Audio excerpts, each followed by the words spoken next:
Well, hello and welcome to today's edition of the show. If you're watching here on YouTube, can I encourage you to like this video and subscribe to the channel? And if you want more from Unbelievable, you can get hold of our weekly newsletter as well. The link is in the info with today's video, and there's loads more great bonus content and resources at your disposal when you do that.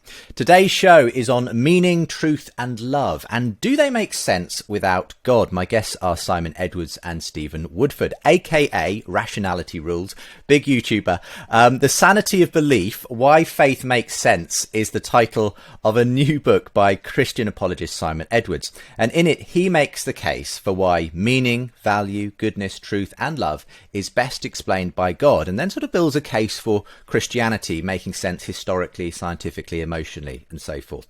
Well, joining me along with Simon today, as I've said, is Stephen Woodford, who hosts the YouTube channel Rationality Rules, one of the most popular atheist channels in the world, almost 300,000 subscribers at the time of recording at least, dedicated, as it says, to debunking and refuting predominantly supernatural arguments. Now, Stephen's been on the show a few times over the years. He's got a fantastic mug to show off as well, and it is great to have him back.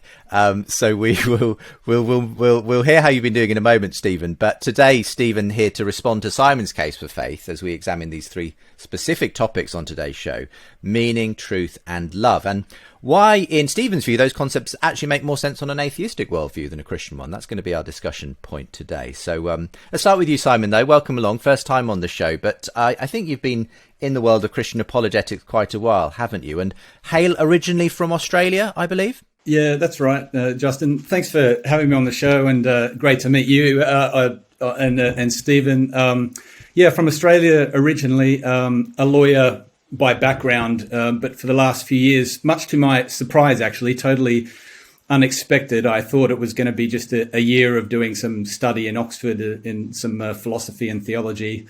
It turned into a couple of years and some postgrad study there. And I actually now have the pleasure of working for an organization in Oxford, speaking in schools and universities and workplaces about some of the big questions of life. Why are we here? What's it all about? Is there a God? And could faith possibly make sense in this 21st century that we find ourselves in? So I actually love what I do, and looking forward to this conversation with Stephen. Yeah, tell us a bit about the book, The Sanity of Belief. I mean, the cover, and I'll hold it up for those who are watching. It's actually sort of should say the insanity of belief, but that's kind of been burned out. It's quite a fun cover to say the sanity of belief. What's behind the title of this book? Well, those who are sort of familiar with some atheist intellectuals such as Richard Dawkins or Christopher Hitchens or Daniel Dennett, they might often describe Christian faith as a delusion, as insane, devoid of rationality. So it's a bit of a play on the claim that religion is sort of bordering on insanity. But it's also the idea of sanity, I think, is something really holistic. We often talk about the rationality of faith, but I really like the word sanity because sanity implies a sort of a wholeness and an integrity across the full spectrum of life, which, as far as I'm concerned, doesn't merely include the rational, but also the lived experience of what it means to be a human being. And I think any faith, if any belief, whether it's Christian faith or whether it's atheism, in order to be sane, I believe has to put us in touch with all of reality in all its fullness. And that would include reality of the physical world that we understand through science and through reason, but also through non-physical realities as well, which are very much part of our lived human experience. Questions of meaning and value and goodness, truth, love, and hope. And the reason that I wrote the book, which I think was part of your question as well, if you'll allow me to share a bit of my story, I actually wrote it for my former younger teenage self. I grew up in an ordinary, happy, non-religious Australian home. We didn't talk about God or the meaning of life. We mainly watched TV, and a lot of it was sport. So I didn't have a religious background at all. sport was probably the closest thing for me to a religion. I played cricket and tennis and rugby, athletics, did some martial arts. But I had a knee injury sort of around the age of 14, 15, which meant I had to stop doing any sport for a long time. And suddenly I found myself with much more time on my hands than I was used to having. And I started becoming a thoughtful person. No one had ever accused me of being that before. But with all this extra time on my hands, I started thinking about life. And I just remember standing in the school playground at lunchtime, wondering to myself, wow, is it true that, we just live for 80 or 90 years and then we die and then we're dust and that's it. And everything that we've loved, everything that we've achieved, everything that we are just inevitably dissipates into nothingness.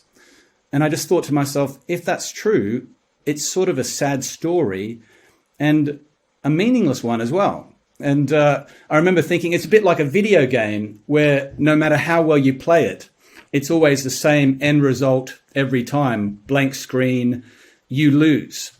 And so for me, that was the beginning of a quest to work out, is that what life essentially is, or is there something more? And then coincidentally, or I would say looking back as a Christian sovereignly from God's perspective, I was being forced to sit in religious education classes because I went to a school that had a nominally Christian background. It was just the closest school and a cheap one for my parents to send me to. And but as I sat in these religious education classes, I don't think the teachers themselves were necessarily Christians, but I was being taught basic Christianity 101. And I started to hear a different story, that you're not here by accident. You're here on purpose because somebody, God, wanted you to be here. There is something wrong with the world. It's broken. But God sent Jesus into the world to do something about that. And you can know this God who made you and who loves you through Jesus. And I remember just hearing this stuff being said. And something in me, like an instinct, sort of said, this feels like the right story. It feels like the right story. But because I'm hugely skeptical by background, my mother said I'd end up being a lawyer because I never accepted anything at face value. I'd always ask for reasons and evidence for any assertion, particularly if the assertion required me to do something. I wasn't just going to believe it because it felt like the right story. So I actually started going to the library and doing some research. And I started reading about different religions, different philosophies, and long story short, and we can come into the conversation, I found myself in a position where the Christian story, the Christian explanation of reality made far and away the best sense of the universe around me, as well as the universe within me, my longings, my desires, my intuitions about life.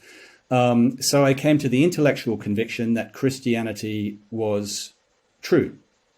It made sense of reality as I experienced it.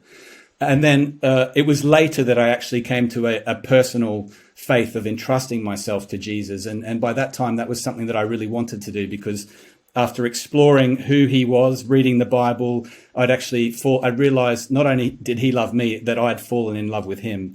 And so I eventually became a Christian. But all that is to say, I wrote the book for people who were just like me, when I was a 14, 15-year-old who's just trying to work out, what is life all about? Is there any deeper meaning? Or are we just here through a random combination of time plus matter plus chance? Am I here by accident or here on purpose? Could there be a God? And we now live in a milieu where the sort of base assumption that you would come to understand through school, media, university is that faith in God is irrational, irrelevant, and possibly even immoral. And what I've tried to do in the book is to show anyone who's open-minded enough to investigate the evidence for themselves that, far from being irrational, irrelevant, or immoral, trusting in Jesus is the most sensible, rational, and wonderful thing that you could possibly do with your life. That makes sense. Well, let's see if we can convince Stephen by the end of the show, eh? Stephen, it's great to have you back. It's great to have you back on the show. I think we last met in Oxford in October 2019. I have a feeling in person, which was great fun for a discussion, between us both with the Christian Union there. But what you've been up to? Obviously, the channel goes from strength to strength, as far as I can see. Give us what's been going on in the life of Rationality Rules over the last year and a half. Of course. Well, as always, thank you for having me on. Thank you for everyone listening. I hope that, what I have to say is at least thought-provoking. I've been basically doing what I was doing before, and that's just deep diving into philosophy and theology, getting more and more deeper into the woods, into the literature. And as always, I'm alienating more friends and family while doing so. I guess you could say in essence that, and this is to put it another way, I'm doing everything I can. I'm doing my best to seek God. But it's just the case that the more I learn and the more that I consider, the more I think that it's less likely that a God exists. And especially Abrahamic God. So for instance, the notion of an all-powerful, all-loving God, that's a very interesting one. It's hard to square with certain things, such as the problem of evil, which I can go into a little bit in a second. But as Pascal put it, I am so made as not to believe. I think that if there is a God, then I'm made this way, is what I'm getting at with the research. Similar to Simon, I started thinking about the big questions in life about 13, 14, but I wasn't as gifted at sports. Instead, unfortunately, I came from a bit of a rough upbringing. So my mum was an alcoholic. I had a little sister that unfortunately died. And so I was questioning from another perspective, I guess, where I was looking at the world and going, why is it that these things are happening? And then learning more about, the natural disasters of the world and like the nasty things that happen, the birth defects and just everything that seems to be wrong, as well as what's right. I'm absolutely happy to focus on the beauty, but there just seems to be so many problems that as I was considering these questions and trying to figure out what is the best solution to this, is it what my culture is telling me? Is it Christianity? Is it even theism? Or does naturalism make better sense of this? If you have a naturalistic point of view, then the problem of evil just isn't a problem. It's to be expected. So basically, the more and more I've looked into both theological and just science in general, I've come more and more to the conclusion that I think that naturalism is correct.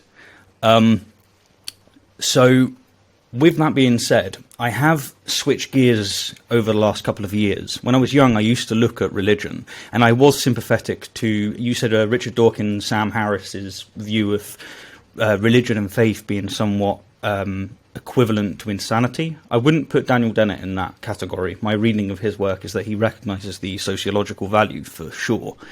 But the more I've looked into the sociological value of religion, I've realised, or I've come to the conclusion that one, religion is not going to go anywhere. It's going to stay forever, or it's going to stay until we can alter our genes, because it's just part of the human makeup.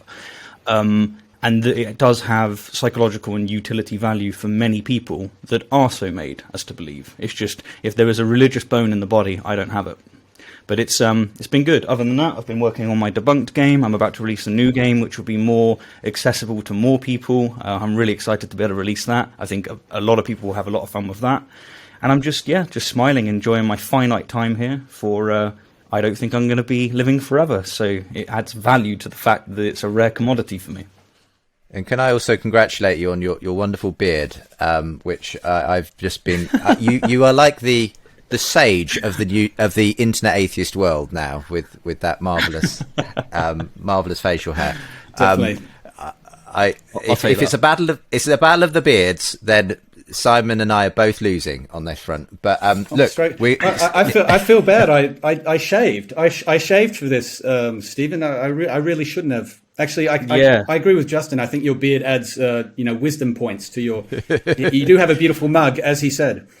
I do. Yeah, I've got a beautiful mug. I've got a beautiful mug, and I've got a beautiful beard. Guys, just start telling me how my worldview's wrong. You buttered me up enough. Let's move to the serious stuff then. Okay, here we go. So let's start with. I mean, you've got a number of different chapters that form the first half of the book, Simon, and they, as I say, cover things like meaning, value, goodness, truth, and love. Big issues, and we're going to try and do 3 of them in a short time. But let's start with meaning. Maybe you can make your first case here, Simon, for why meaning ultimately what it is. Let's define it, perhaps first of all, and why it makes more sense for you on a theistic Christian worldview than a naturalistic worldview, which Stephen has helpfully kind of explained what that is already. So go ahead. Sure. Yeah, I actually think meaning itself is quite a difficult thing to define. I think it's something that we look for, we experience, we long for more easily than we can define it. But maybe my best attempt to define it would be to have a point or a purpose, to be of lasting consequence. And really, I think this is what I was grappling with as a teenager. What, if anything, in life is of lasting consequence? What of me and my life is of lasting consequence, if it is true that, it all ends up, the great, as it was at Bertrand Russell, who famously said, all of humanity's great achievements just end up consumed in the vast death of the solar system anyway. And so I think for it to be true that our lives have meaning, which I believe that they do, and so when I encounter someone who is an atheist who says, "Look, I experience life as meaningful," from where I sit as a Christian, I'm like, "Yes, of course, I believe you. I would be surprised if you didn't, because I really believe it is." And I think the Christian faith makes sense of our intuition that life is meaningful. But for me, in order for life to be meaningful, I believe the following things need to be true about reality. The first is that who we are matters, which is a question of value. The second is that what we do matters, which is a question of goodness or morality. The third is that what we experience is real, which is a question of truth, and not all worldviews believe that. Fourthly, that our relationships are meaningful, which is a question of love. And finally, and Stephen, alluded to this when he shared a bit of his story, we need to be able to grapple with the deepest challenge to the question of meaning in life, which is the question of suffering and of evil. How can I have hope for the future in the midst of my pain, in the reality of tragic loss and grief and suffering and death? So again, meaning, it's wrapped up in these notions of value and goodness and truth and love and hope in the reality of a world which is full of suffering and pain. And from where I sit as a Christian, who we are really does matter, because we're not just meat and chemicals. We're spiritual beings made for an eternal future in God's great universe, physical and spiritual. What we do matters, because I believe there is such a thing as right and wrong, as good and evil, and that what we do echoes for eternity. And I also, from where I sit as a Christian, it makes sense to believe that what we experience is real, that my brain is telling me true things about the world around me. Is it your view that those things can't be mapped onto the naturalism that Stephen embodies? I found it, in my own journey, I found it hugely problematic to come to the conclusion that we ultimately matter, that what we do has lasting consequences, that morality is something real, that love is something more than just a deterministic biological chemical reaction. So my own journey was atheism seemed, or at least naturalism, Steve talked about being a naturalist, atheistic naturalism just seems incapable of supporting these notions that are essential to human life: meaning, value, goodness, truth, love, hope. But for me, Christian faith makes eminence. Jesus makes sense of why we have those longings. And I discovered personally that he is himself the fulfillment of the quest to find these, make sense of these longings. Let's hand it over to you, Steve. Just some initial reactions, and then feel free to bat it about between yourselves. Yeah, sure. Okay, so I think you're right to say that meaning is difficult to define. It's difficult to define in the literature as well.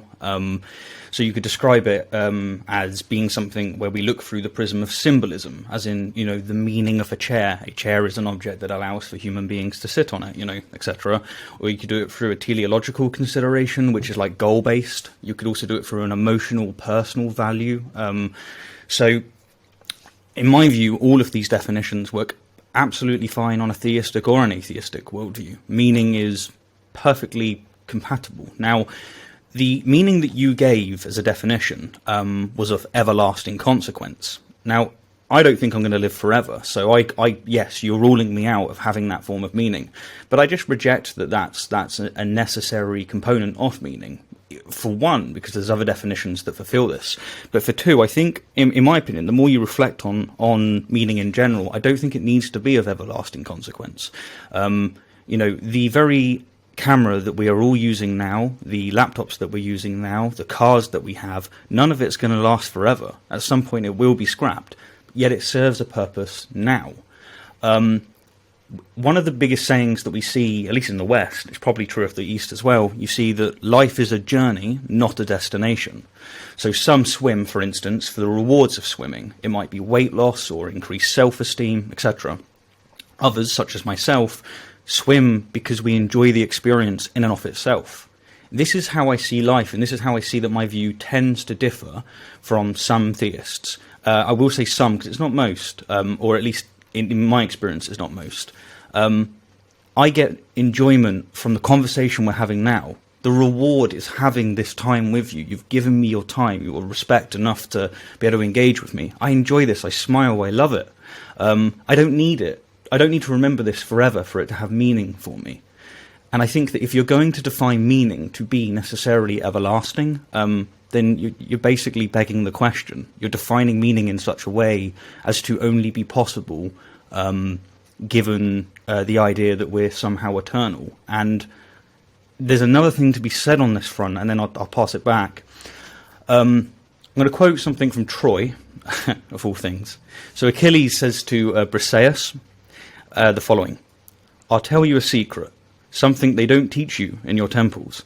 The gods envy us because we are mortal, because any moment might be our last. Everything's more beautiful because we're doomed. You will never be lovelier than you are now. We will never be here again." Tolkien and many other people have referenced this or made this sentiment or expressed it. In my words, it expresses that meaning and value are two sides of the same coin, and there is no value in that which you will never be without. As Pascal said, in the presence of the infinite, the finite becomes a pure nothing.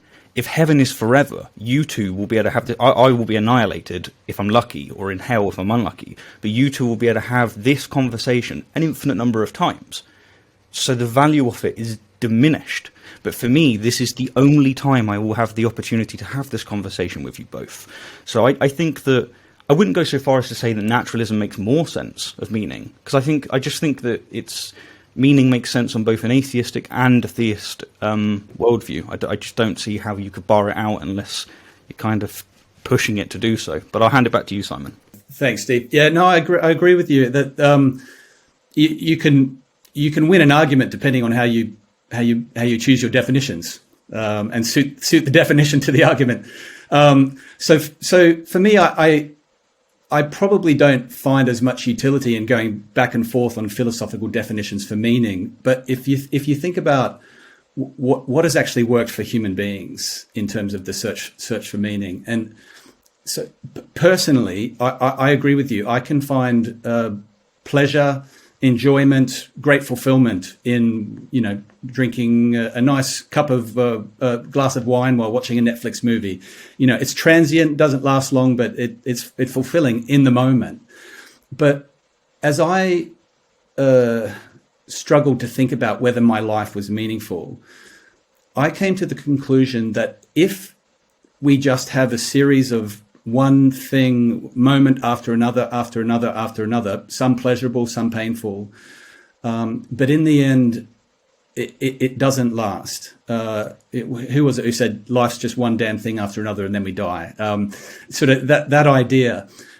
Personally, whether or not it connotes or with any particular philosopher's definition of meaning, I could not have said to myself honestly that life has meaning for me. What I would have said was, if I'd come to the conclusion that naturalism was true, I would have said was, I will just try to find as much fulfillment and enjoyment as I can in the short life while it lasts. But if I actually take 10 steps back and take in as much information, as much data as possible. When I look at the big picture, the data to me suggests that nothing is ultimately of consequence. But I mean, that's just a personal thing. But also, if I sort of move beyond my own personal experience and just look to the experience of, other human beings, which is a good thing to do, I imagine, I think people try to find meaning in one of two ways. It's either through pleasure or through achievement. And what most hedonists have concluded, who sort of live that hedonist lifestyle out, just as much pleasure as I can, is that who was it, Chesterton, who said meaninglessness does not come from being weary of pleasure. Meaninglessness does not come from being weary of pain. Meaninglessness comes from being weary of pleasure. Marie Antoinette, eventually nothing tastes. That there is a law of diminishing returns that comes from pleasure.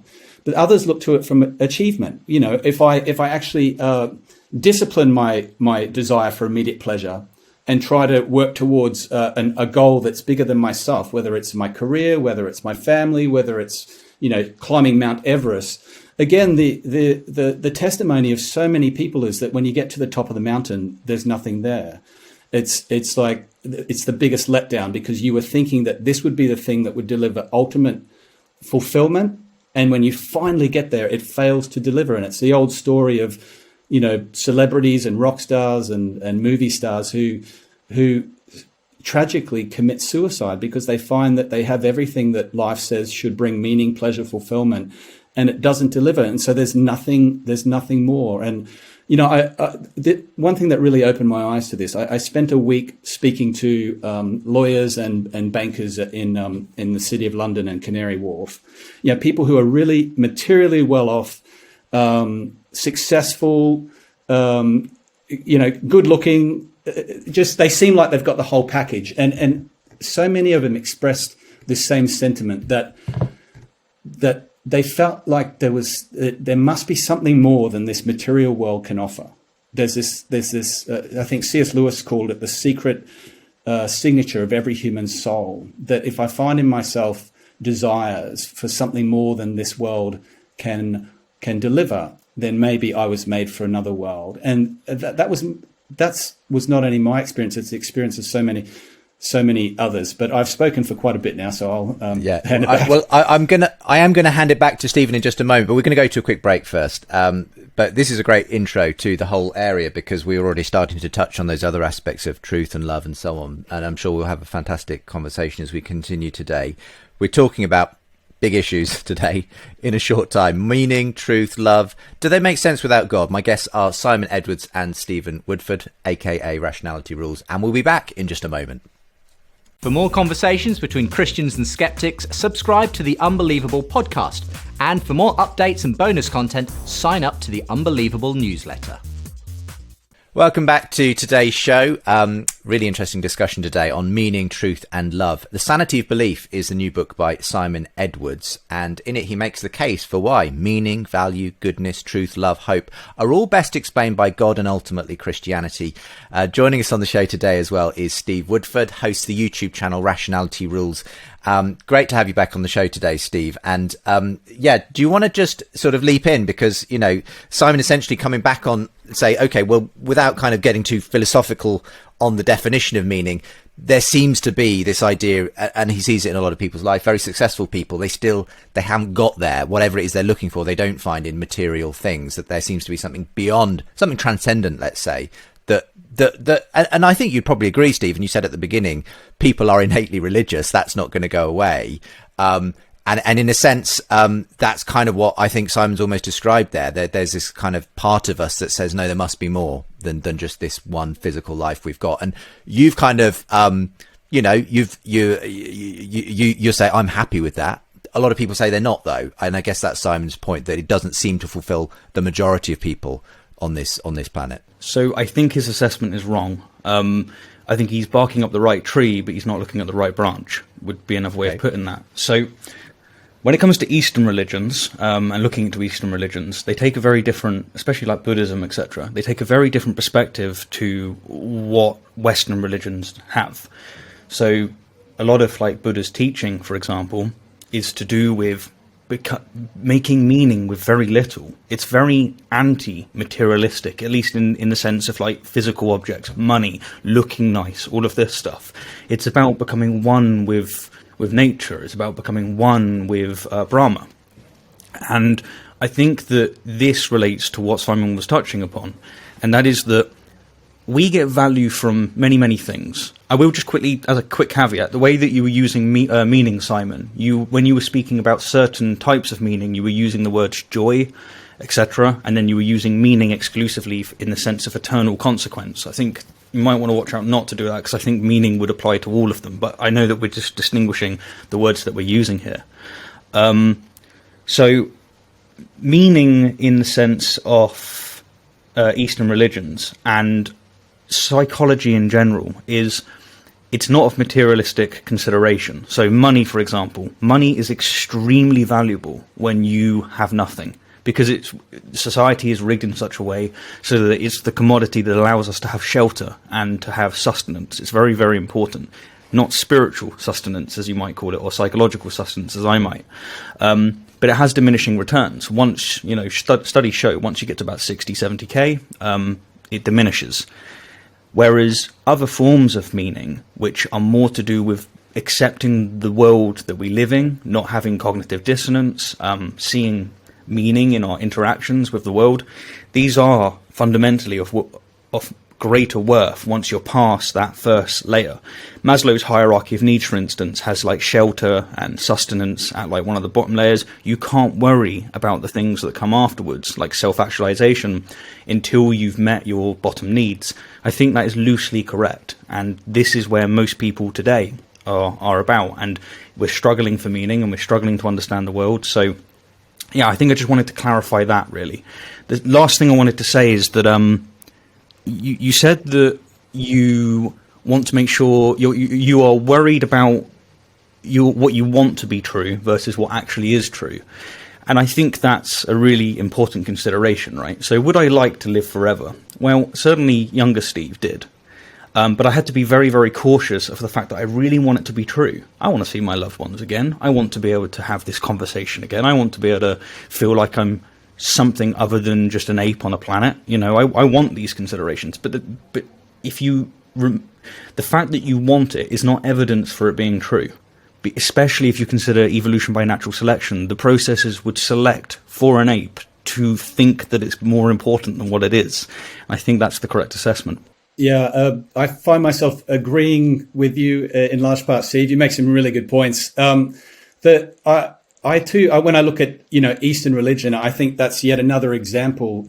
I think it sort of affirms what I was saying before, that there are many, many people throughout the world. This is a common experience that we find that this material world doesn't satisfy. And I think let's just use a really rough terminology. The Eastern approach that you were talking about, sort of a pantheistic approach to the problem of the material world not satisfying, is well, let me not desire. Let me lower my expectations. Essentially, let me desire less. The cessation of desire. The Christian response is different to that. It recognizes that the material world doesn't satisfy, but it doesn't say desire less. It says you're not desiring enough. Desire more.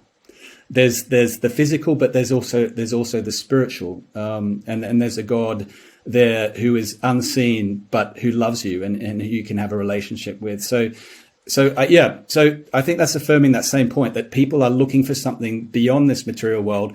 Some people take the approach, let's lower my expectations. The Christian approach is don't lower them, increase them. There is something more. The Stoical approach actually is quite similar, and in some ways I wonder whether atheism, the sort of Stoical atheism approach, shares a lot of similarities with the Eastern worldview. It's look, I would love to believe there's a God. I would love to believe with life after death. But if I just believe that we just live for 80, 90 years, then we die, that the physical world is all there is, it's sort of, in some ways, it's like it's an anesthetizing of my pain, because I don't have to figure it all out, the big picture. There's a God, he's good, but there's suffering. How does that work? No, life is short, it's brutish, just deal with it, lower my expectations, carry on, stiff upper lip. And from where I sit, from my perspective, is like, I think that's a desiring of less to cope, rather than the Christian response, which is, no, there is more, and you don't have to leave your brain to believe it. And I'll just respond to the second point that you made, which is, just because you want something to be true doesn't believe it is. That's absolutely correct. But that idea works both ways. There are a lot of atheists who, in their most honest moments, people like philosopher Thomas Nagel or Aldous Huxley, who've said, they wish that not only do they believe that there is no God, they don't want there to be a God. Because if there were a God, that would mean that I'm accountable to someone other than myself. I'm not the boss of my life. And so the argument could be put back. People choose to be atheists just because they don't want there to be a God to whom they're accountable. But actually, I would agree with you. It's not about what we want or what we don't want. It's whether the reason and the evidence stacks up. And for me, it does for Christian faith, obviously.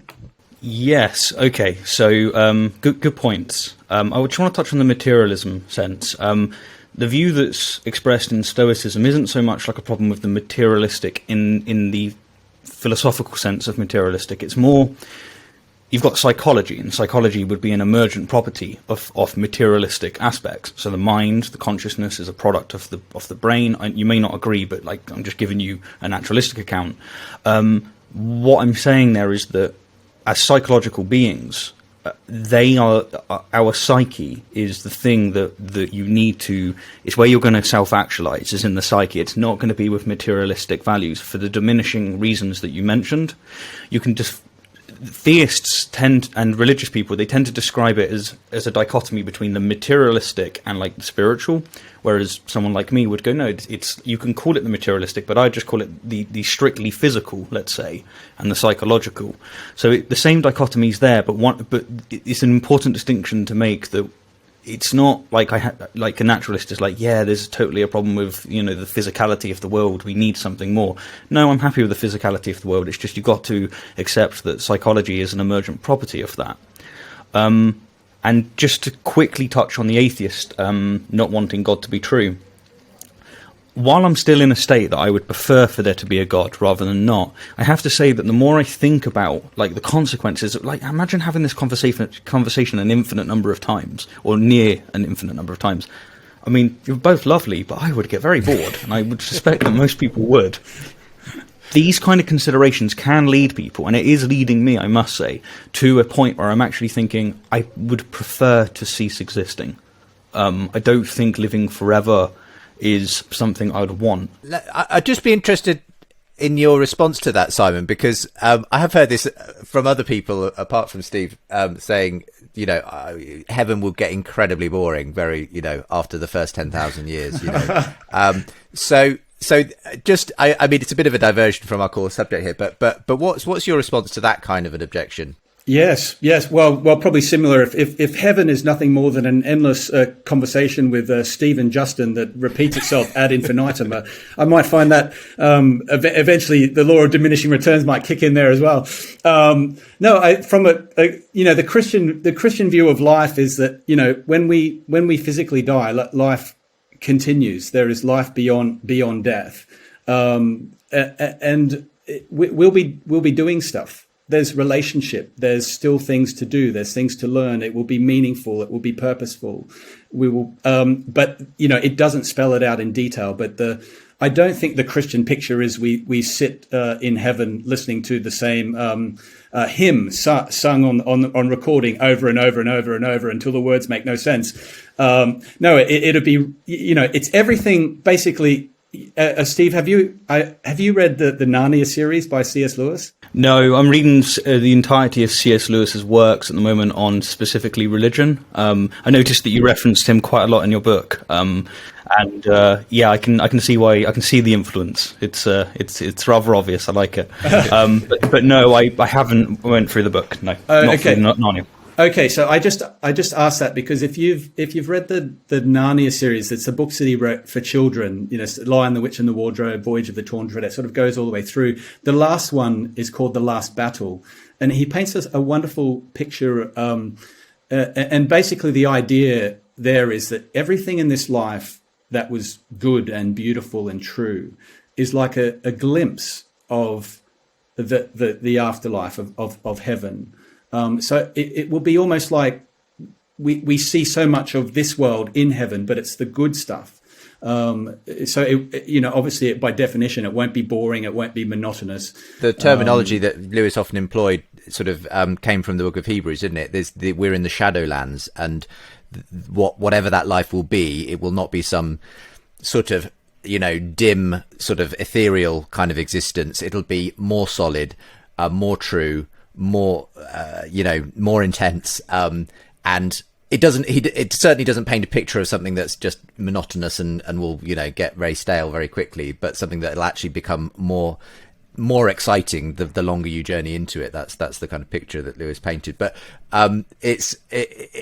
I do want to move us along just a bit, if we can, folks, to just, and all of these are interrelated inevitably. So we're kind of similar terrain here. But another chapter is on truth specifically, Simon. I wonder if you want to just spell out quickly what your main issues are there, why you believe Christianity centers on truth, why you think there may be a problem for a naturalistic account of truth when it comes to reality, and we'll see what Stephen has to say. Sure. Yeah, there's a lot there. So just so something I think that maybe distinguishes Christianity from a lot of other religious worldviews is that a lot of other religious worldviews you can't objectively investigate them in any way. That they might claim, apart from personal experience. So it might be that, if you do the right things, think the right things, do the right religious practices, you will achieve an altered state of existence of enlightenment or some sort of consciousness that you're aware of everything in the universe or whatever. If I've had that experience, there's no way for, you, Steve, to really objectively investigate that, because it's my own personal experience. The thing about Christianity is it claims that God has done things in human history, like a number of things, but the biggest thing as far as Christians are concerned is that he became a human being in the person of Jesus Christ, lived, died and rose again. And because Christianity claims that God has done things in human history, it can be objectively investigated, because history can be objectively investigated. And that means that if it were the case that historians and archaeologists were able to look at the Bible and what Christianity claims and clearly demonstrate that it's so far divorced from reality, you'd have to be an idiot to believe it, then it would be very easy to debunk Christianity. But, time and time again, people have explored the historical claims of Christianity and found you don't have to leave your brain at the door to believe them. There's actually an awful lot of historical evidence to support the Christian claim that, Jesus really was the Son of God, that he really did rise from the dead. And, that's a whole subject of conversation to talk about. But that's a big thing.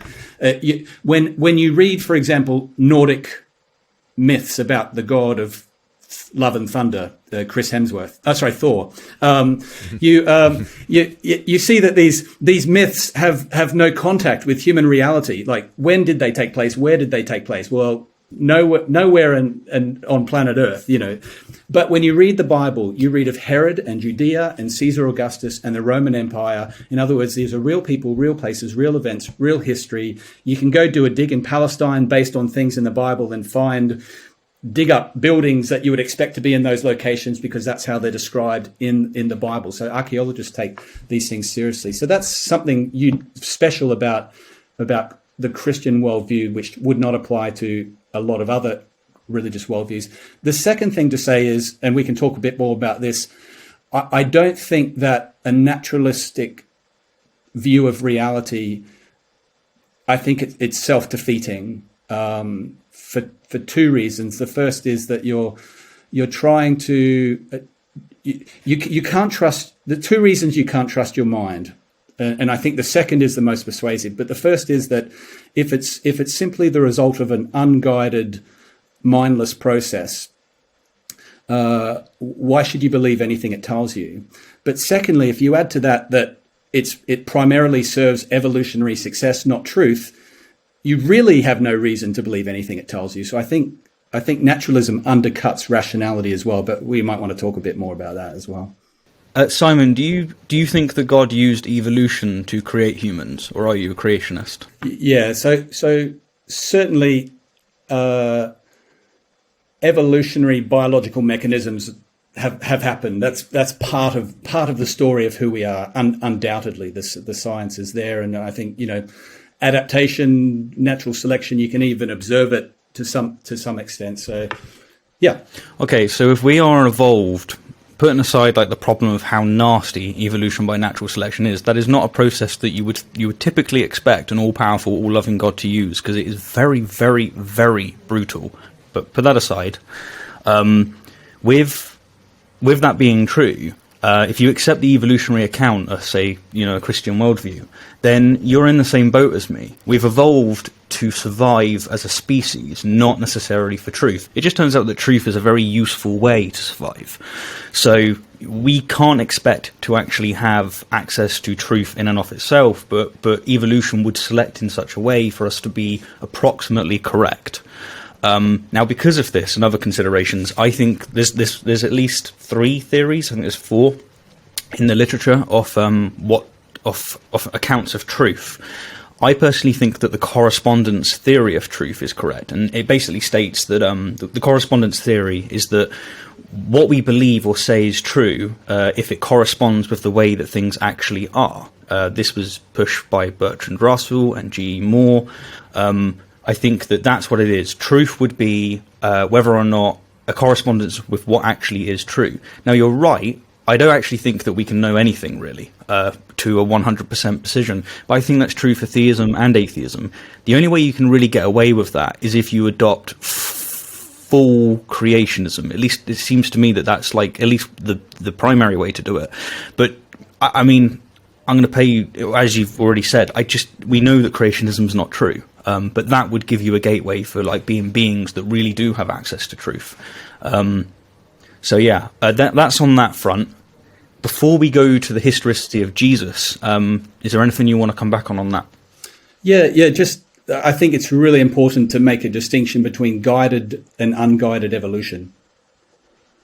So because that makes all the difference in the world. So if you believe that we've evolved through a mindless, unguided process of time plus matter plus chance, and that our brain of necessity serves not truth primarily, but evolutionary success, I don't think we have good reason to trust anything it tells us, including whether it's telling us that what we believe corresponds with reality based on a correspondence theory. Like, it's our brain that's telling us that it corresponds, but we can't trust our brain because it's not serving truth. But if our creation is guided, as in by a mind, i.e. by God, and if part of the process or the mechanism that God has used is evolution, if a large part or all of my biology is here through evolutionary biological processes, yet God has guided that,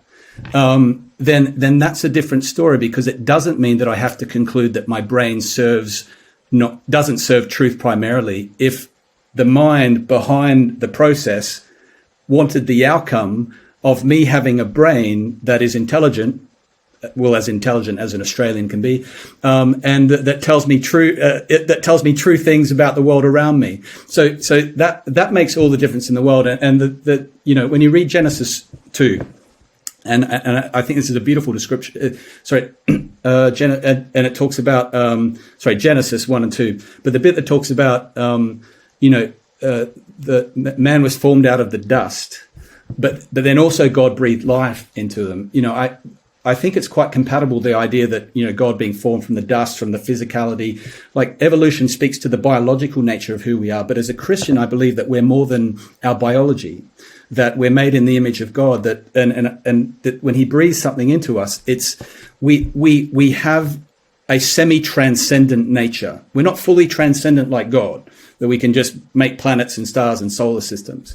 But from where I sit as a Christian, I can freely imagine things, choose things of my own volition. That's part of what it means to be made in the image of God.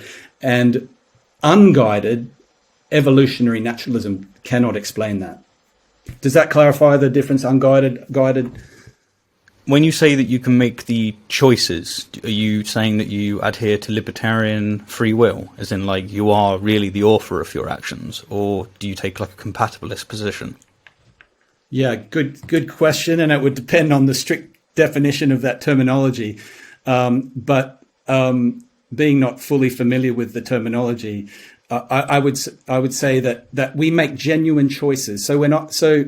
For example, a building is burning, someone is screaming. I have a choice whether to risk my life to save the child's screaming that I can hear in that building or not.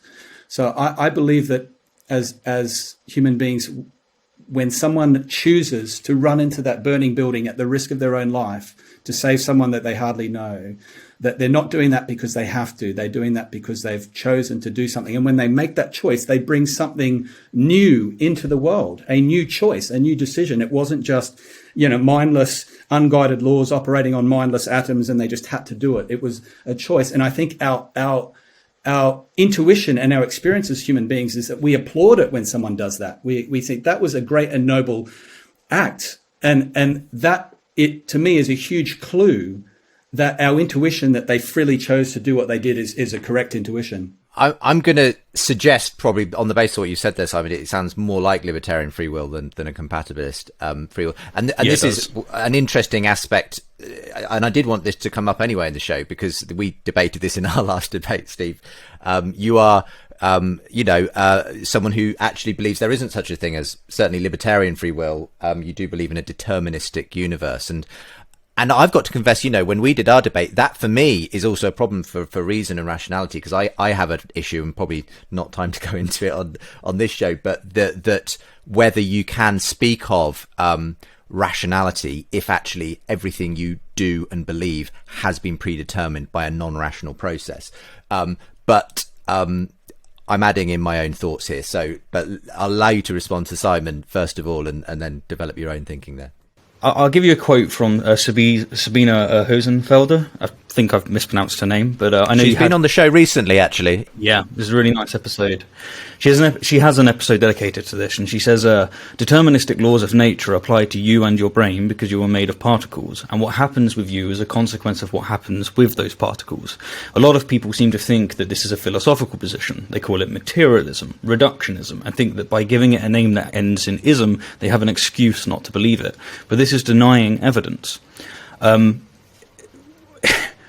What this is expressing is that, and this has been my case with dealing with theologians, most theologians seem to accept compatibilism these days, at least from what I can see. And I think it's because it's just obvious that we are determined in this sense. Now, what do I mean by determinism?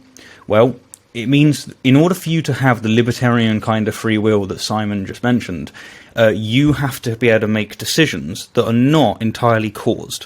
It has to be something that's free and uncaused within you, within your mind. You are the author. If we reversed it back, Simon could have chosen not to go into that building to save that child. That's what's required.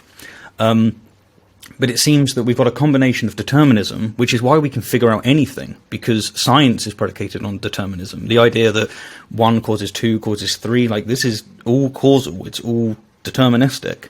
Or it could be that at some point at the ultra small, there's some randomness happening. But whether it's random or it's determined, you don't get free will. It's no sense saying, yeah, I chose to go in there because of a random quantum fluctuation. That's not free will. Or I chose to go in there because, the deterministic properties in my mind processed the information, I made the snap decision, I went. That's not got you free will. Free will in the libertarian sense, which I think is the only sense where you can actually really hold someone morally accountable in the traditional sense, especially if you're going to be issuing infinite punishments of hell, etc. Just doesn't make sense unless you have the libertarian view, the libertarian aspect. I think at some point, Justin, you and I should have like a full conversation on this matter. You're more than welcome to come on Rationality Rules, come down to the office. It'd be a really good conversation. But yeah, that would be my somewhat terse response there. But there's a lot to unpack.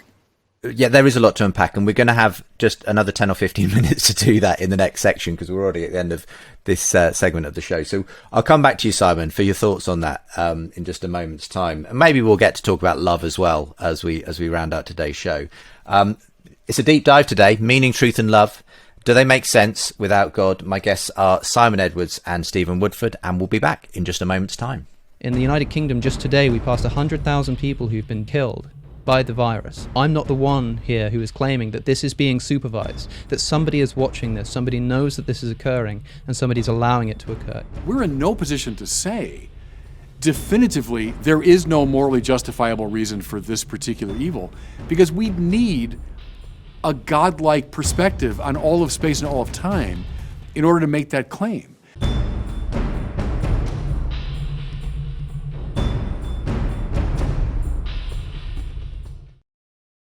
Welcome back to today's show. So interesting, today's program. The Sanity of Belief is the book that we've been talking about. It's by Simon Edwards. Why Faith Makes Sense, and deals with a whole raft of big concepts: meaning, value, goodness, truth, love, and hope. And Simon explains why he believes God, Christianity specifically, makes better sense of these concepts than atheism, than naturalism. Well, on the side of naturalism is Steve Woodford today. He's the host of the YouTube channel Rationality Rules. Big channel, lots of following. Welcome to Unbelievable if you've found us via that route. But first of all, let's just, before we get to the end of the show, let people know where they can get these resources, and before we jump back into the issues of free will and determinism. Stephen, where can people go to find out more about your show, first of all? Yeah, sure. If you type in Rationality Rules into Google or into YouTube, you'll tend to find my channel. And then if you click on videos, you may see a video that might take your interest. For example, I have an atheist's perspective of religion. If you'd like to see like how an atheist like myself would see religion, it's just an atheist. We don't all believe the same things, but I take a sociological approach. If you want to see what my views are on free will or what my views are on morality, then there's ways to have a little look. The important thing to remember about atheists is that where it's not an ideology, it's not a creed or anything like that, each atheist you talk to could believe in all sorts of different things. Like, it's been said, and I think it's relatively true, that you can call some sects of Buddhism atheism, right? Because they don't believe in a god, but they are religious. But yeah, if you're interested in philosophy, you're interested in seeing how a naturalistic perspective looks at the world, then my channel is a place to start. Great. Where's the best place to go for more on the book, Simon? Oh yeah, thanks. So the book's published by SPCK. So if you go onto the SPCK website and look up The Sanity of Belief, you can find it there. You could also find it on Amazon and lots of good bookstores, including, and this was my personal favorite, Blackwell's in Oxford. I was very chuffed to see it in the shelves there in Oxford. It's always a wonderful moment, isn't it, to see your own work on a bookshelf in another place? Yes. Well, let's get back into it, though, and I'll make sure there are links, of course, with today's show to both the website. Oh, look at that. I've even got a plug from Steve for Unbelievable. all the books. Read his books. Lovely. When's your book coming out, Steve? That's the question, you know. You can't be taken seriously with the beard until you have a book as well to match it, you know. So when the beard gets here, at this length I'll release a book on Pascal, this length on the Kalam, and then this length on the teleological.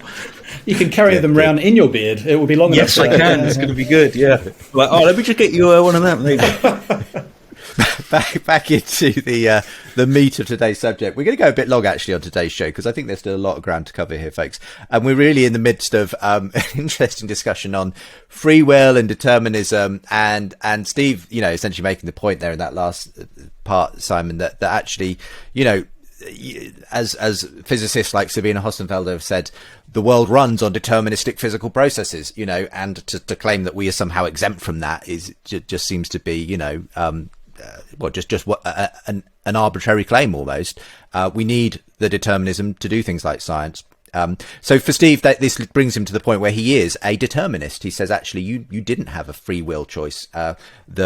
All of the physical causes that are the history of your life and the universe would lead you to that point where you would make the decision to either to go or not go and rescue the child in the burning building and so on. Whereas you, Simon, seem to believe, no, you generally have a free choice at that moment. You are not caused by all of your past events and the physics of the universe. So yeah, take it from there. And why is this important for you on a Christian basis? You know, why is this genuine free will important as far as you can see?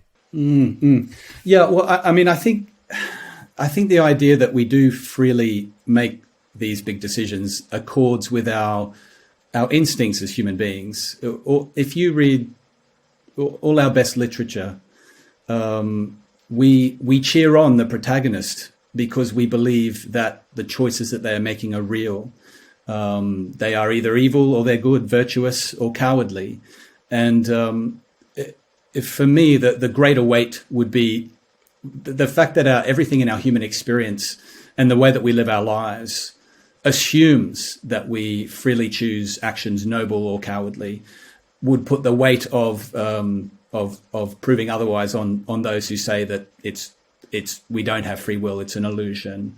I also think that if we believe that we don't have free choice over our decisions, it does make claims about rationality over any choice of our beliefs seem a little bit bordering on the absurd. So for example, Steve, I think you would say that a naturalist perspective is a more rational perspective than a Christian perspective on life, right?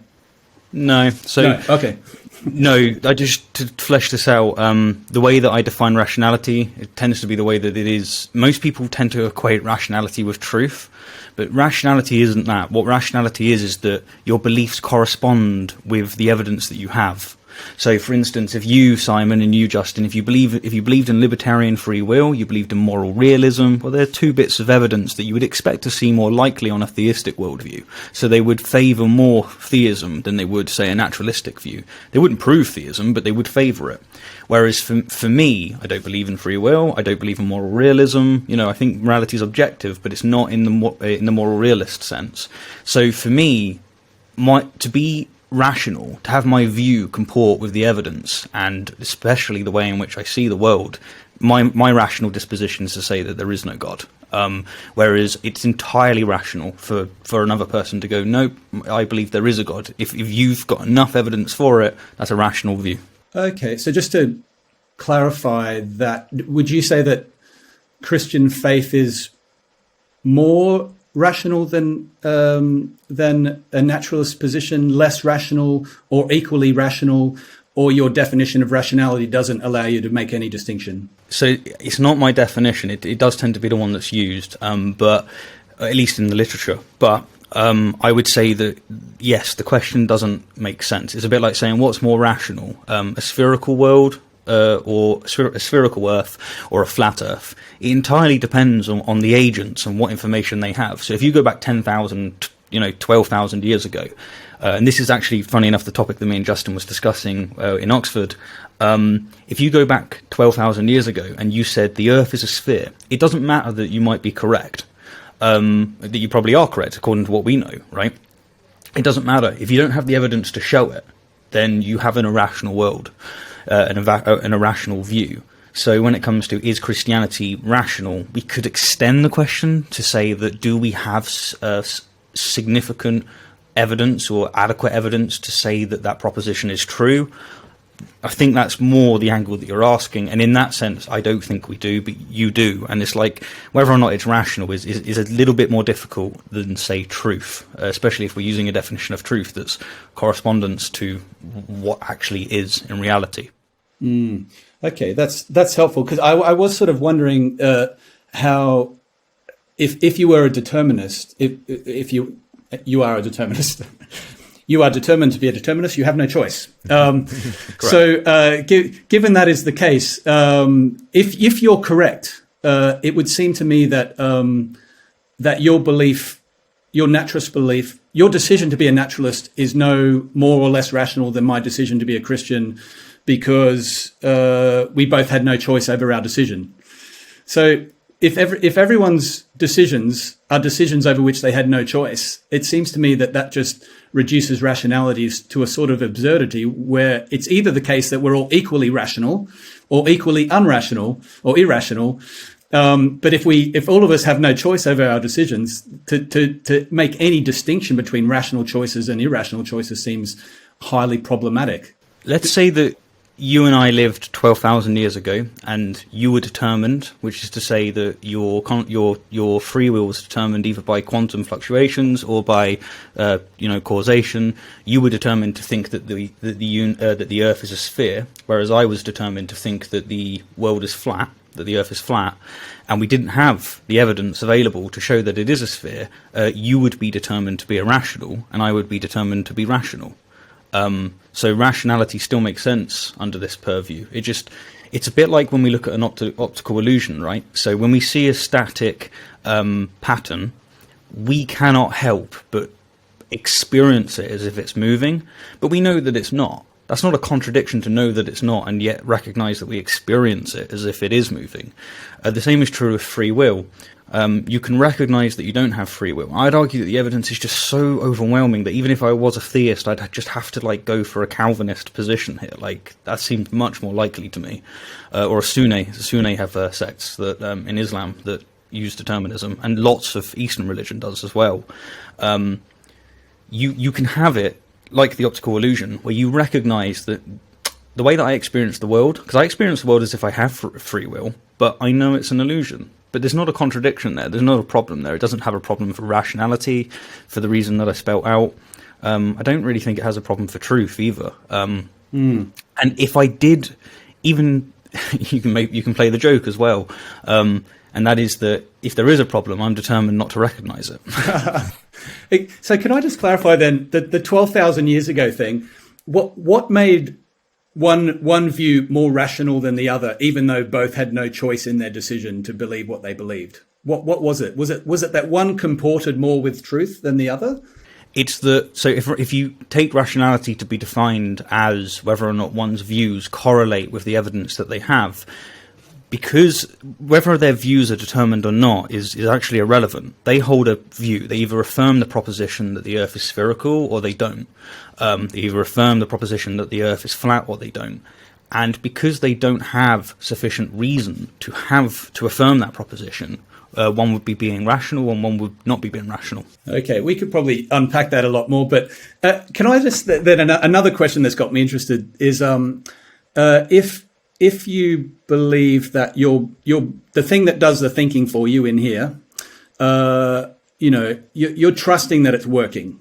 So even before we start reasoning, in order to be rational at all, we start with the faith position that our reason works, right? It takes faith to believe that your brain is acting correctly. So the first chapter in your book, you discuss faith, and I think that you make an equivocation on faith. So faith can be defined in many ways. One way to define faith would be to say that you believe in something without sufficient reason. So you gave the example in the book of skydiving.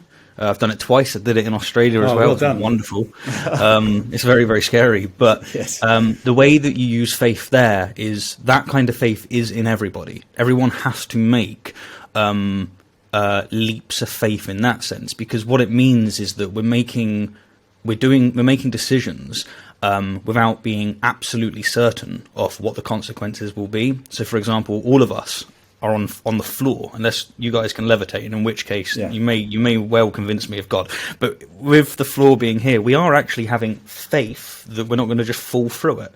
But this kind of faith is built on reasonable expectation, based on so many previous examples, based on evidence and reason and rationality, logic, consistency. To me, faith is believing something when you don't have sufficient reason for it. But in your book, I noticed that you also have a problem with that type of faith. Yeah, I make a distinction between reasonable faith and unreasonable faith. And so I think I probably agree with you. It might just come down to terminology, but I would agree that none of us live with complete mathematical or logical certainty about the things that we claim to have knowledge about. The real world doesn't work like that. As you said, I can't prove that my chair is not going to collapse under my immense weight, and it is quite immense. But so we all live with some degree of uncertainty. But I would say so you can have reasonable faith and unreasonable faith.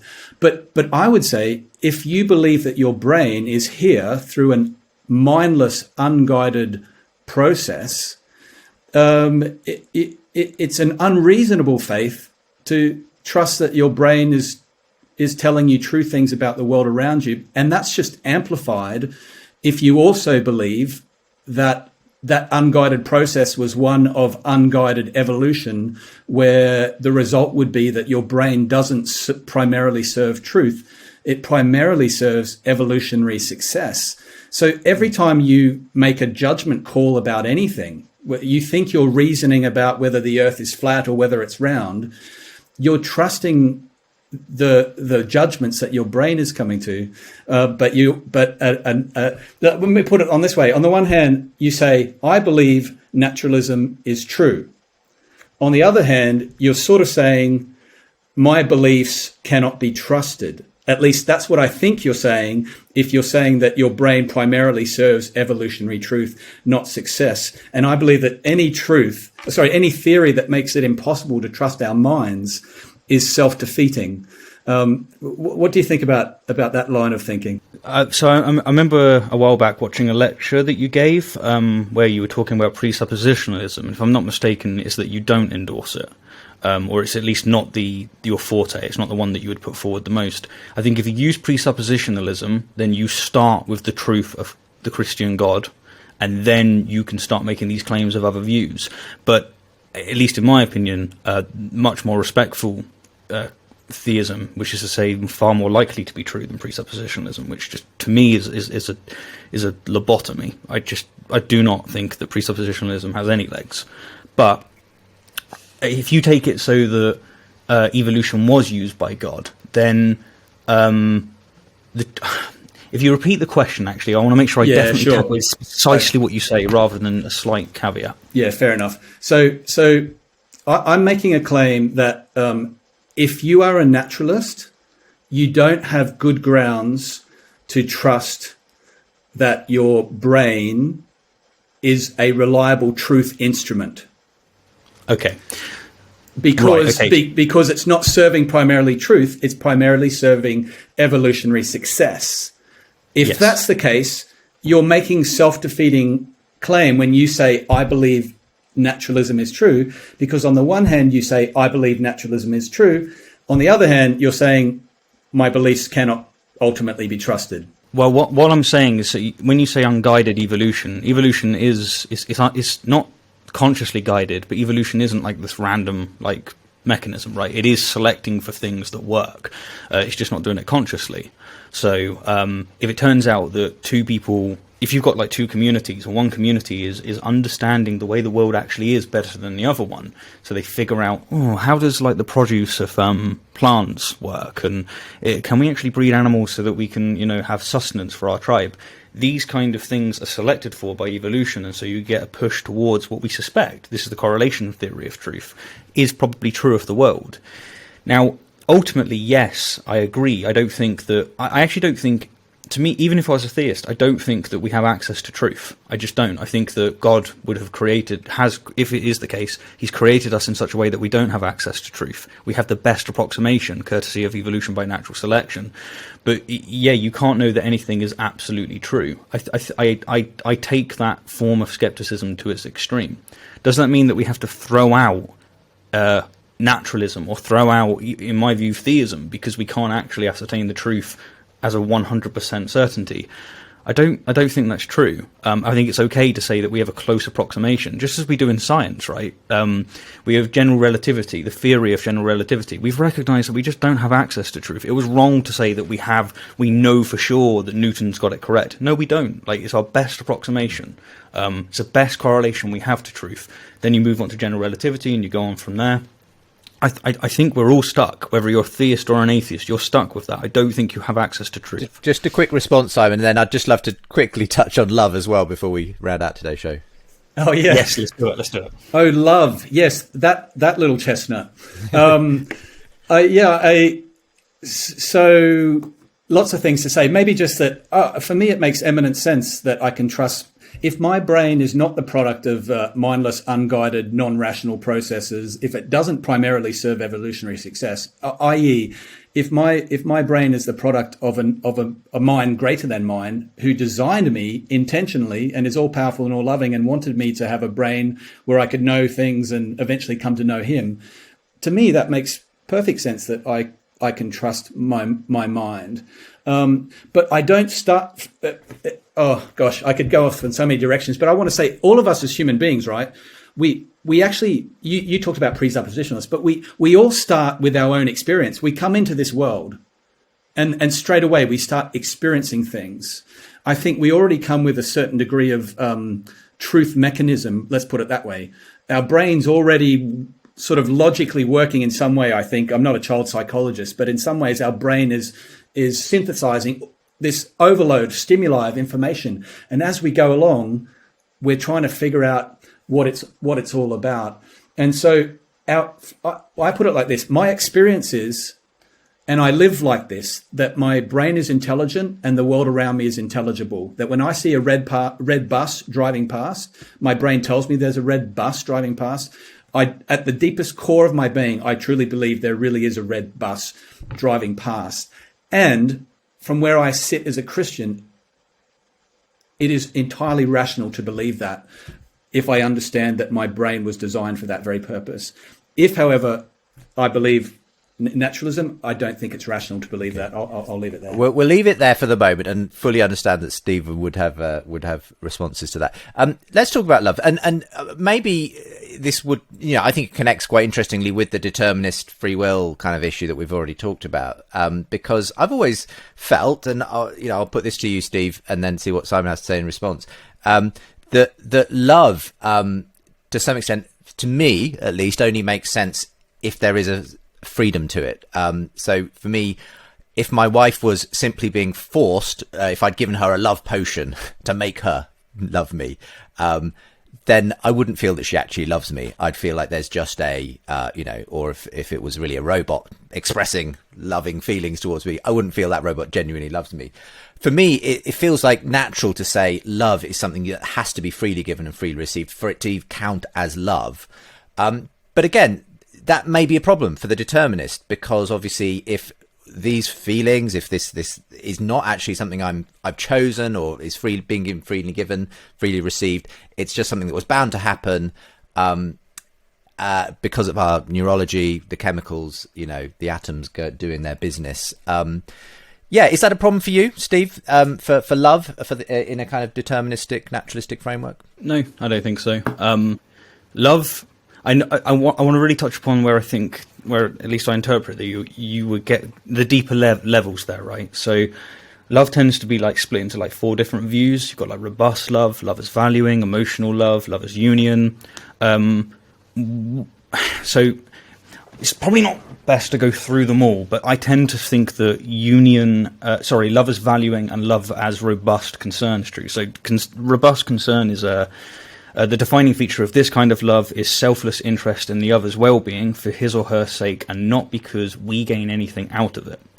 Now, so I think that, we're a social species, and most of the things that we do in life, I think friendship probably works like this as well. I think at the subconscious level, it's selfish. So you would have a conversation with someone because you enjoy the conversation. That's a selfish concern.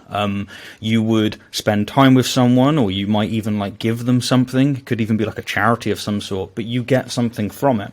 I think that most of the decisions we make are self-serving in an individual sense. But as a social species, we know that we can do things, as you were saying, Simon, like the great sacrifice, where we would sacrifice ourselves for someone else. We all value this and we cherish it and we think it's wonderful. I think social species select for that. I don't think you would find that in a snake, for instance, but you would find it in humans. And I think what's happening there is, because Richard Dawkins emphasizes in The Selfish Gene, which is just revolutionary, it's a brilliant book, it's not about me surviving as an individual, it's about us surviving. We share the same genes. We really are brothers and sisters. We're in this together. And I think I think what love is when you love someone, is when you like someone and you respect them so much. It's like respect combined with emotional vulnerability, that you no longer see them as a means to an end. You see them as an end in and of themselves. You love the properties that they have and what they instantiate. And that is why you can explain why people would make massive sacrifice for their children, or massive sacrifice for their family or their loved ones. I think that that's probably the account of love that I would say. And I think that it does feel transcendent. It's a wonderful thing.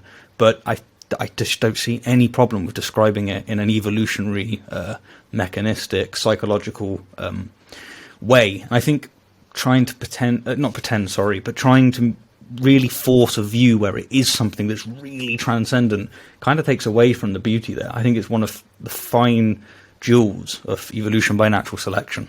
Yeah, it's funny when you said when you don't force yourself to believe it's transcendent, and you actually bite the bullet of naturalism and recognize that it is just what it is, sort of a physical process happening, sort of an evolutionary adaptation of group camaraderie, etc., and that it's more beautiful like that. I was actually wondering if that would fly if I'd explained my love for my wife in those terms, if she would have thought it more beautiful, and I don't think she would have.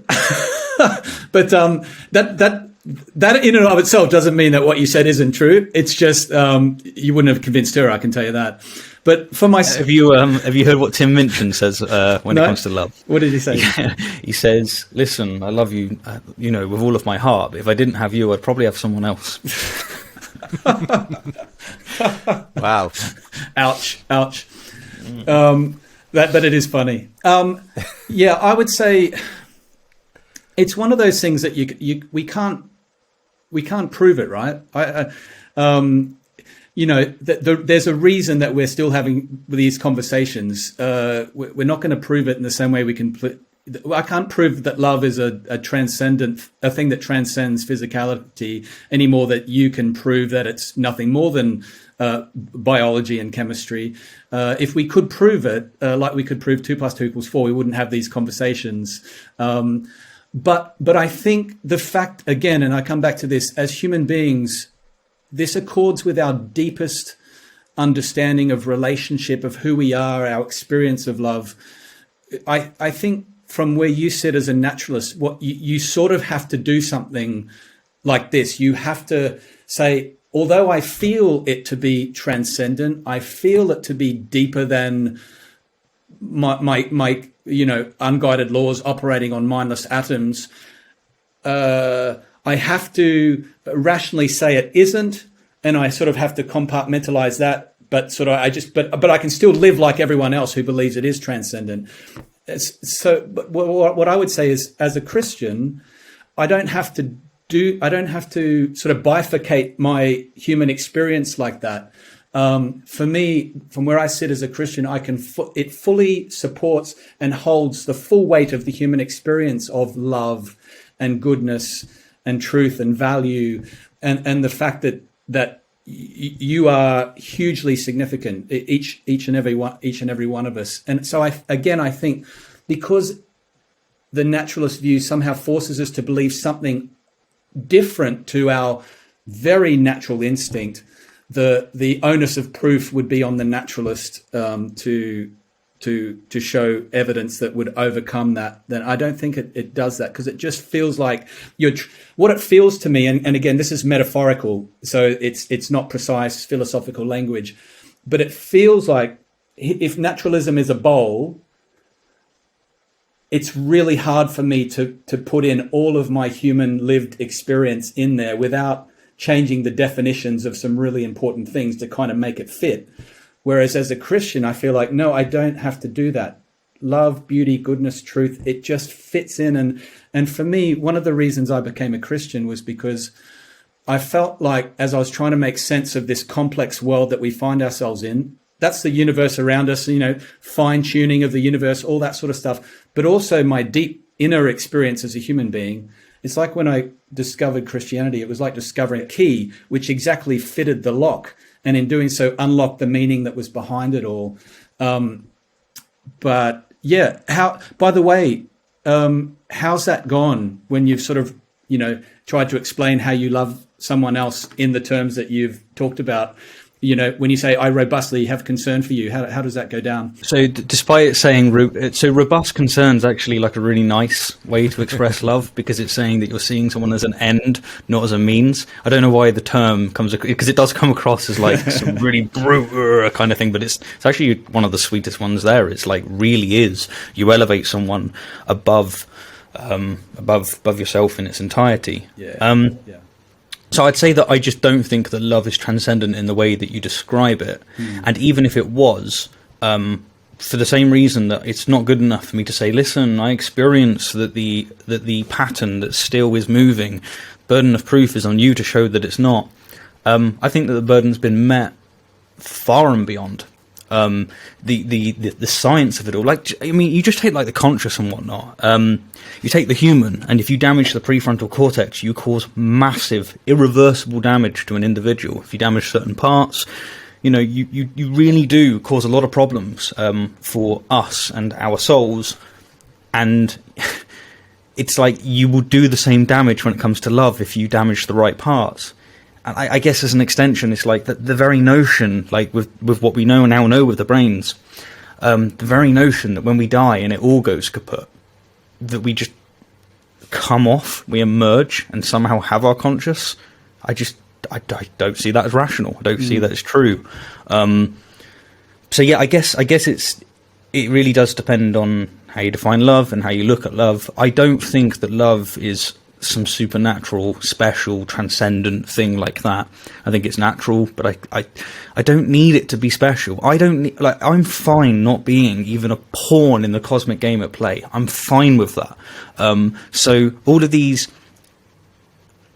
feelings that I have, and other people certainly have more of, that we are more than what we are. We're more than just an ape on a planet. And especially a culture which promotes that, which teaches that, which says we are more. We really are. We are God's chosen, don't you know? I just think that this is arrogance disguised as humility. I think that I'm just fine accepting that love is not supernatural. We're not special. It's all good. Well, we are drawing to a close, and you haven't quite convinced Steve yet, Simon. So I'll just give you one last chance as we round out today's show. But yeah, I mean, I guess this is an opportunity really to sort of sum up your case overall. Yeah, and I suppose ultimately you do believe that love is I mean, you know, one of the reasons you focus on love is because you believe that's obviously at the heart of what Christianity is, who God is. And obviously for you, that must mean it's more than just a sociological, neurobiochemical experience at that level. Right. Yeah, I think, Steve, if I understood you correctly before, you said ultimately all love is selfish in a way. If I understood you correctly, whether that's... well, it looks like I might not have, so feel free to... No, if anything, Simon, I'd think it may be just me failing to communicate.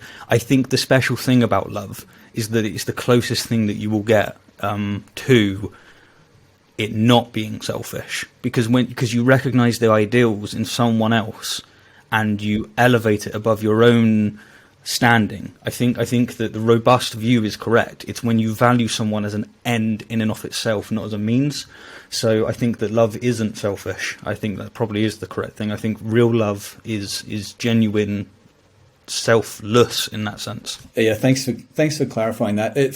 Certainly for me in my journey to trying to work out what's true about life and what of the major worldviews on offer actually makes sense of life.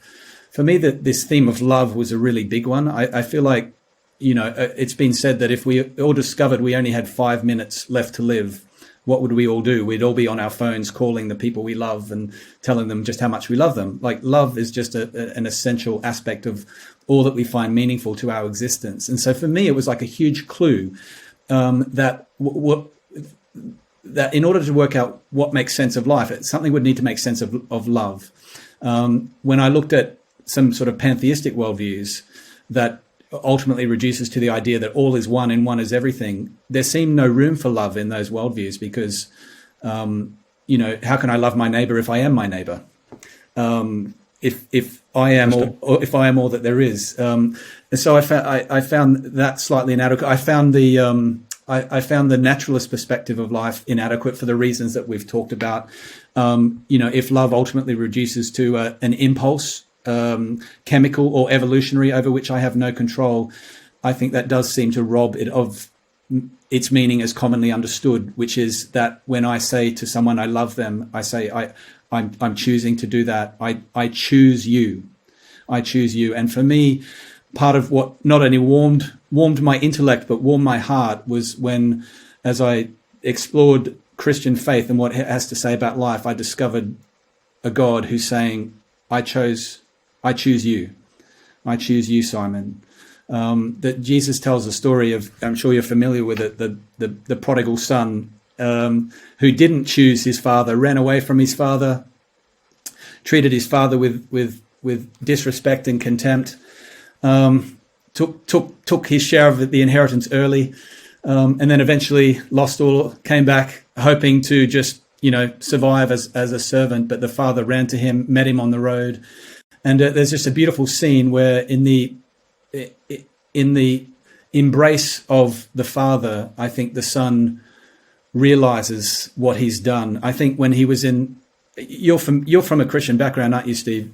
Not greatly, but technically, yes, I was a Christian when I was younger. Okay, so you know the story, I imagine, of one of the most famous Christian stories. When the son is in the pigsty and he's got nothing else to eat except the pig food, he feels sorry for himself. But when he goes back to his dad, feeling sorry for himself, and his dad runs to him and embraces him, Karl Barth, the theologian's got this wonderful phrase that sin scorches us the most in the light of God's forgiveness.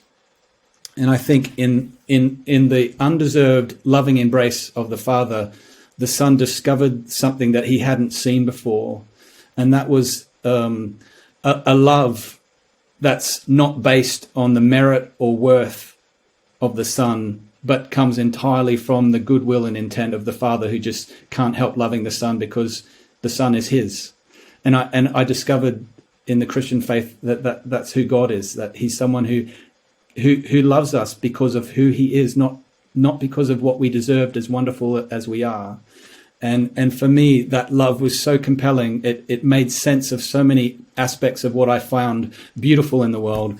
But as I said, he also melted my heart. And so probably just to finish with this, and again, personal experience, and everyone has to figure these things out for themselves. For me, I feel like I didn't have to mute any part of who I am as a person. I could bring my whole intellect, my whole existential experience, my whole heart, and all my emotions to God, and he doesn't only make sense of them, he ultimately fulfills all my deepest longings, and that's my story, and I'm sticking to it. Steve, it's been great having you on the show as well. Any final words as we just close out? Yeah, so I think, well, first of all, thank you for having me on. It's always a pleasure, Justin, so thank you. And thank you for your time, Simon. I've really appreciated it. I think it's been a really nice conversation. These deeper meanings that we've been talking about when it comes to love and meaning and value, my sociological view of religions, and it's not just Christianity, it's definitely Islam, and it's all of these religions, I think that they capture these meanings that we don't figure out until much, much later, and they're weaved into the stories. And I think for that reason, that like the stories you just mentioned, Simon, I think they have great value. I think an analysis of it will show that there's something true in that story, true in the sense that it's telling us something about us as individuals, and it is important, and we are not to discard it. So as an atheist, I don't want to discard these things. I think that it has value. I think that the Quran has value. I think there's value in all of these things. Problem is, I just don't think it's true in the sense that it is actually true that Jesus existed. It's actually true that Muhammad was spoke to by Gabriel. I think these things are false.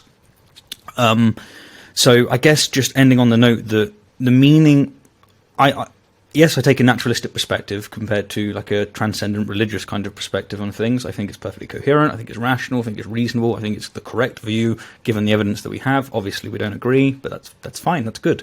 We need this agreement. But I do recognise that if you want to look for places where people capture these stories in, you can call it mythos or stories or religion, same thing for me, really. You're going to find the people that don't really know that they're consciously expressing it. It's not a conscious effort, but you'll find it in the works of, say, Harry Potter. Like, why is it a basilisk? Why is it a snake? Well, snakes have been our enemies for a very, very long time. Snakes turn up in the Bible, in Genesis. Why is it a snake? Well, there's really good reason for it. They used to be our enemy for a very, very long time. Why is it in Norse mythology that they have it so that the world serpent is a snake? That they live in Norway. Like, an ectothermic species is their nemesis. And it's like, well, it makes perfect sense when you start considering the sociological aspects.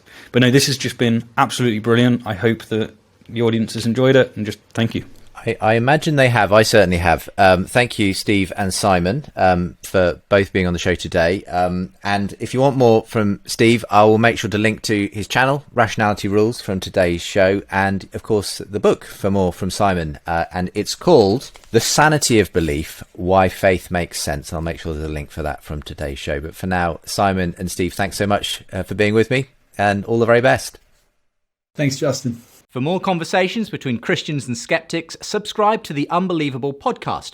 And for more updates and bonus content, sign up to the Unbelievable newsletter.